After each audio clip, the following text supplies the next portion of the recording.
السلام عليكم حبايبي، عاملين ايه؟ يا رب تكونوا بألف خير. النهاردة هنعمل سمك مقلي ورز صيادية. نبدأ ونقول بسم الله الرحمن الرحيم. وهنعمل التمليحة بتاعة السمك. هنحط ملح وكمون وكزبرة ناشفة وبابريكا، وهندق الثوم مع الملح والتوابل اللي انا قلت عليها.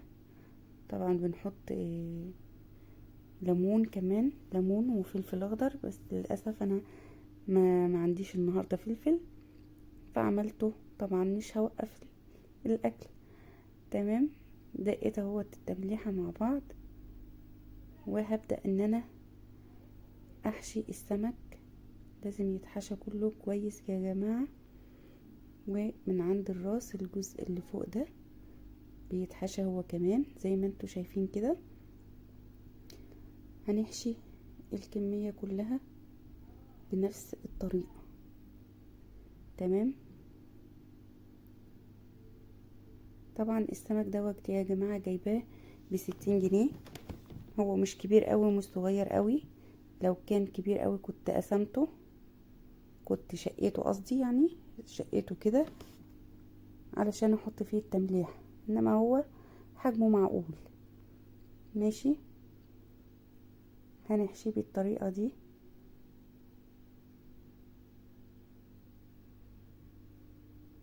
نخلص الكميه كلها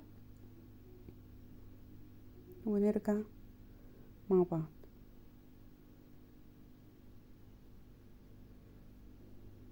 تمام. هنا حشيته كله اهو. نسيبه بقى على جنب عقبال ما نعمل الرز. بصلايه مقطعه مكعبات على النار مع شويه زيت زي ما انتوا شايفين كده. طبعا البصل بتاع الرز الصيادية لازم يغمق معانا علشان يدي اللون اللي احنا عايزينه، فهنقعد نقلب فيه كده زي ما انتوا شايفين. هيغمق واحدة واحدة معانا لحد ما يوصل اللون اللي انتوا تحبوه. وبعدين هنحط له المية. هنحط له المية قبل الرز يا جماعة. نحط له المية ياخد غلوة معاه علشان اللون كله ينزل في المية بتاعة الرز.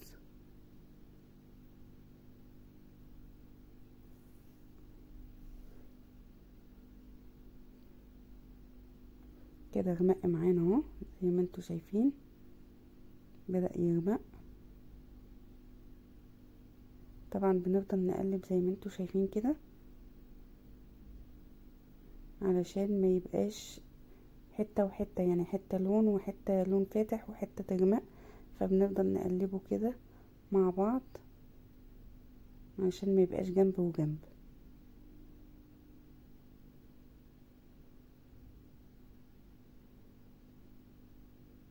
تمام. انا هنا بقى المفروض ان انا حطيت المية وسبتها تغلي معاه شوية بس متصورتش. هبدأ ان انا وحطيت له الملح كمان. هبدأ ان انا احط له اسقط الرز.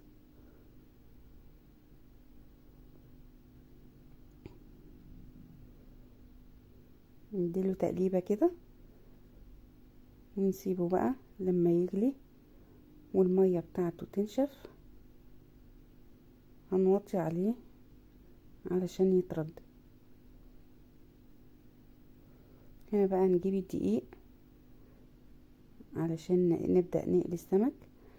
طبعا علشان تبقي مختلفة في أكلك لازم تضيفي تكات وحركات من بتاعتك.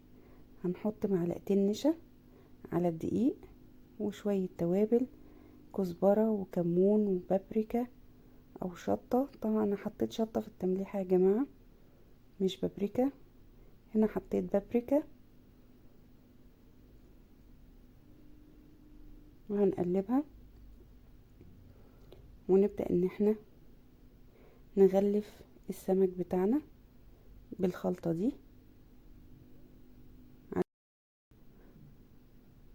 نشف اهو معانا، فبديله تقليبة.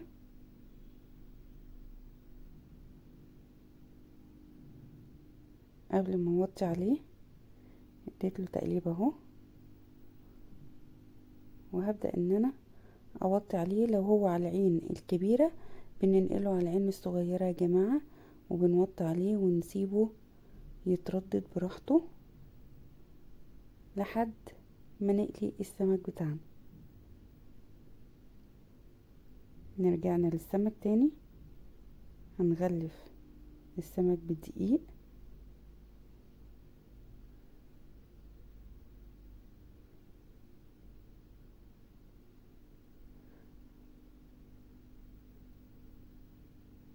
نفضه زي ما انتوا شايفين كده.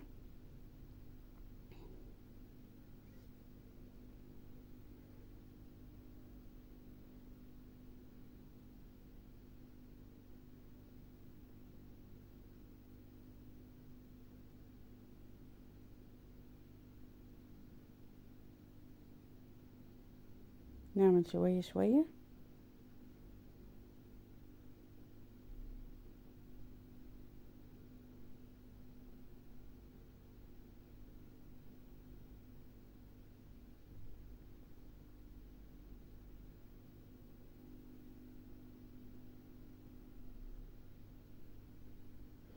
انا بقول لكم اهوت، لو السمك كبير بنشقه من الجناب كده زي ما انتوا شايفين، وندخل فيه التمليح.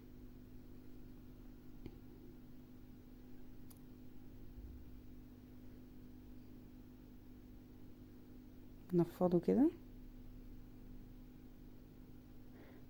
هنروح بقى على طاسة، في الطاسة طاسة القلية اهي يا جماعة على النار. نحط الزيت،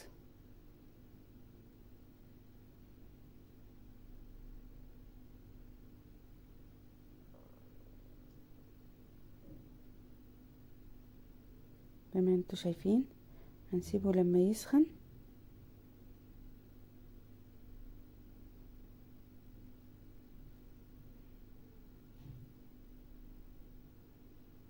لقيتهم قليلين فقلت اما ازود شوية كمان.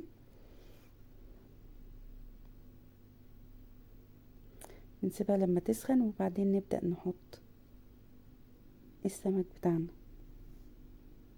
انا هنا بنفضه من الدقيق،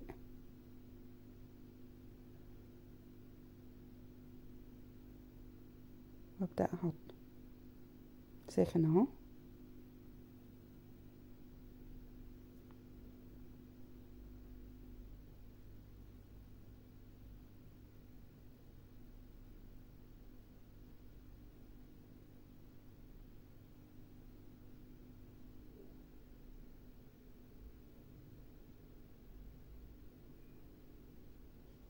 نسيبه لما يحمر كويس وبعدين نقلبه الناحية التانية.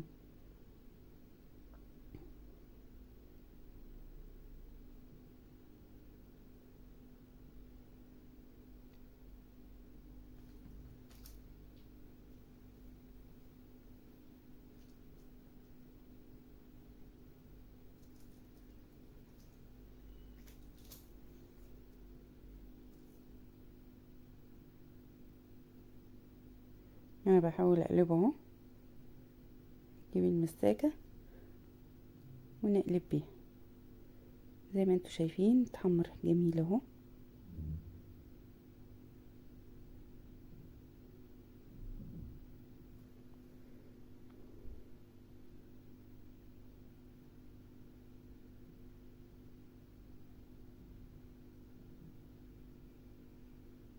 نسيبه لما يتحمر من الجنبين،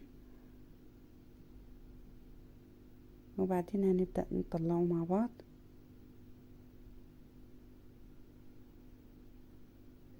بنمسكه من عند الراس كده يا جماعة علشان ما يتكسرش مننا زي ما انتوا شايفين.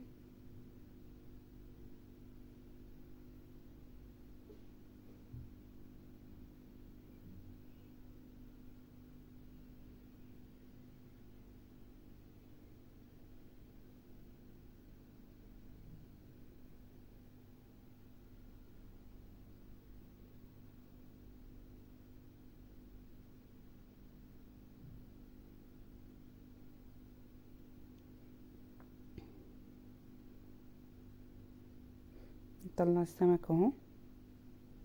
هنحط سمك غيره علشان الزيت ما يتحرقش. لازم اول ما نطلع دور سمك نبدأ نحط مكانه على طول.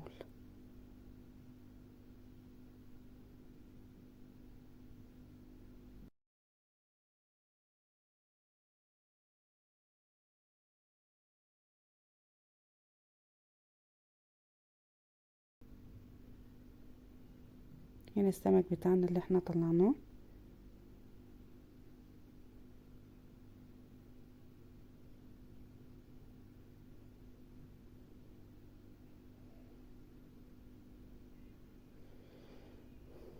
بنجيب بقى التمليحة اللي اتبقت معانا وبنحطها على السمك اللي احنا قلناه وهو سخن كده، بنحط عليه من بره. ويفضل طبعا ان احنا نعصر عليه ليمون، بيدي طعم جميل جدا مع السمك ومفيد كمان.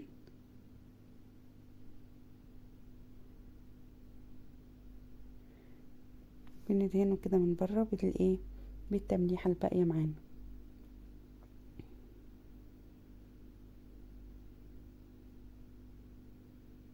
تمام كده خلصنا السمك بتاعنا كله، والرز كمان اتردد وبقى جميل زي ما انتوا شايفين.